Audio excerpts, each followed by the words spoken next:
খবর শুনছেন সত্যি সংবাদ ইউটিউব চ্যানেল থেকে। জানাবো আজকের সারাদিনের বাছাই করা কিছু গুরুত্বপূর্ণ ও তাজা সংবাদ। খবরের শুরুতেই জানিয়ে দেব আজকের প্রধান সংবাদ শিরোনাম। তৃণমূলের পঞ্চায়েত সদস্যের 2টি জেলায় আলাদা ভোটার কার্ড, শুরু রাজনৈতিক জলখোলা।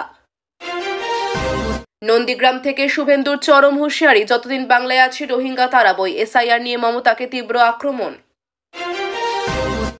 সরকারকে খেসারত দিতে হবে, ভোট বাক্সে প্রভাব পড়বে। ওয়াকফ নিয়ে উলট পুরাণে দলকেই বিঁধলেন হুমায়ুন। ফেব্রুয়ারির দ্বিতীয় সপ্তাহে ভোট ঘোষণা হবে। রাজ্য পুলিশের পরীক্ষা নিয়ে মন্তব্য করতে গিয়ে ভোটের দিনক্ষণ ফাঁস করলেন শুভেন্দু অধিকারী। তামিলনাড়ুতে ভয়ঙ্কর পথ দুর্ঘটনা, 2 সরকারি বাসের মুখোমুখি সংঘর্ষে মৃত্যু 11, আহত 20 জনেরও বেশি। বিরোধী দল নেতা নিজের বিধানসভায় ডাবল এন্ট্রি ভোটার, এলাকায় চাঞ্চল্য। 12 ঘন্টার বেশি সময় নিখোঁজ, বর্ধমানে তৃণমূল নেতার দেহ মিলল পুকুরে। খুন নাকি অন্য কিছু? আধার ভোটার দেখিয়েও মিলল না রেহাই, ডিটেনশন ক্যাম্পে ঠাঁই হলো 5 জনের। 1100-র বেশি মৃত ভোটারের নাম তোলার অভিযোগ, দায়িত্ব পেয়ে সেই ফলতায় যাচ্ছেন সুব্রত মুরুগান। 26-এ পরিবর্তন, ফ্লপ জ্যোতিষী শুভেন্দুর পর্দাফাঁস কুণালের। বাংলায় সব থেকে বড় চোরের নাম মমতা ব্যানার্জি, বিস্ফোরক দাবি প্রাক্তন তৃণমূল নেত্রী সোনালী গুহের। এর কাজ শেষ, তবু কেন সিইও দফতরের বাইরে বিক্ষোভে এই 2 বিএলও? কি দাবি তাদের? মৃত, শিফটেড ও ডুপ্লিকেটদের পরিসংখ্যান আপলোড করছেন না অনেক বিএলও, কার নির্দেশে? প্রশ্ন কমিশনের। 6 ডিসেম্বরকেই কেন বাবরির শিলান্যাস? বিদ্রোহী হুমায়ুন কবিরের সিদ্ধান্তে তুঙ্গে রাজনৈতিক বিতর্ক, প্রকাশ্যে কারণ জানালেন বিধায়ক। 2002 ডিজিটাল তালিকায় নাম না থাকলেও অহেতুক হয়রানি নয়, বৈধ ভোটারকে বড় পদক্ষেপ কমিশনের। এবার মায়ের পরিচয় জোগাড় করে ভারতীয় ভোটার হলেন বাংলাদেশি মহিলা, এসআইআর আবহে গুরুতর অভিযোগ দেগঙ্গায়। আসন্ন বিধানসভা ভোটে জোট বাঁধবে কংগ্রেস তৃণমূল, কি বলছে দিল্লির সমীকরণ?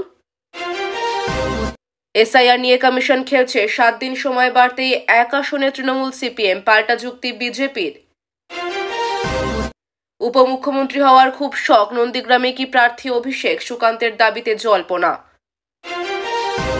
বাংলা বাঁচাও যাত্রার মাঝেই বাম ছেড়ে তৃণমূলে চলে গেল 200 কর্মী, জানেই না সিপিএম। রাজ্যের অনুমতি ছাড়াই রাজভবনের নাম বদল, সমান্তরাল প্রশাসন চাইছেন রাজ্যপাল, প্রশ্ন তৃণমূলের। 8 বছর আগে বাংলাদেশ থেকে এসে ফেরেননি, নকল বাবা সাজিয়ে ভারতেই বসবাস। ফলতায় মৃত ভোটার নিয়ে বিজেপির দাবি ওড়ালেন কমিশনের বিশেষ পর্যবেক্ষক। এসআইআর নিয়ে আলোচনা না হলে সংসদ চলতে দেব না, খুল্লা হুমকি সমাজবাদী পার্টির।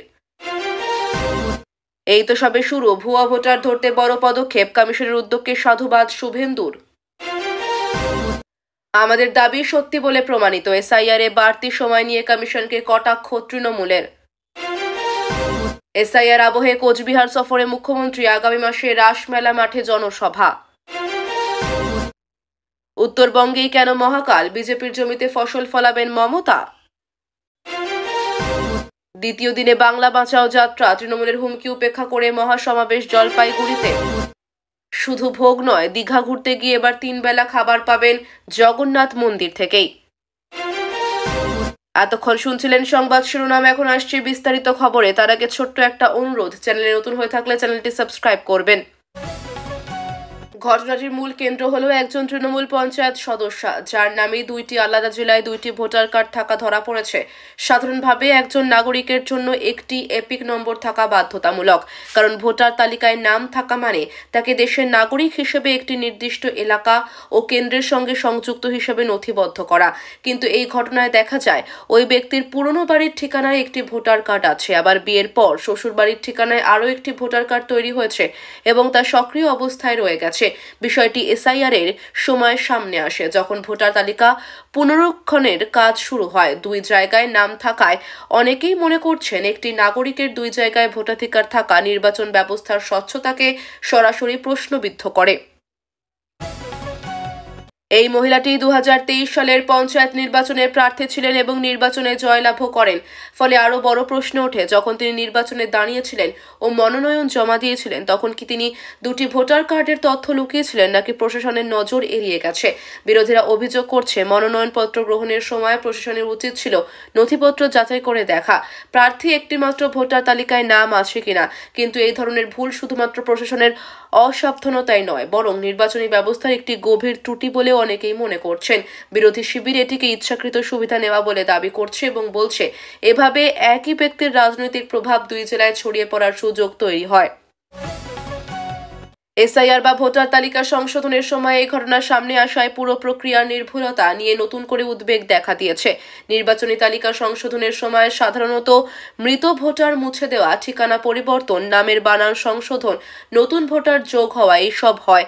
কিন্তু যদি একজন সক্রিয় জনপ্রতিনিধির নামে দুই জায়গায় দুটি বৈধ ভোটার তালিকা চালু থাকে, তাহলে বোঝা যায় যে বছরের পর বছর ধরে তালিকা আপডেট ঠিকমতো হয়নি। এটি অনেক মানুষের পরিচয় যাচাই ও কাঠামোগত সমস্যার প্রতিফলন। প্রশাসনের দায়িত্ব থাকলেও রাজনৈতিক দলগুলোর ওপরও এই অস্বচ্ছতার দায় বর্তায়, কারণ তারা নিয়মিত নিজেদের সদস্যদের পরিচয় নথি যাচাই করার কোনো প্রক্রিয়া মেনে চলে না।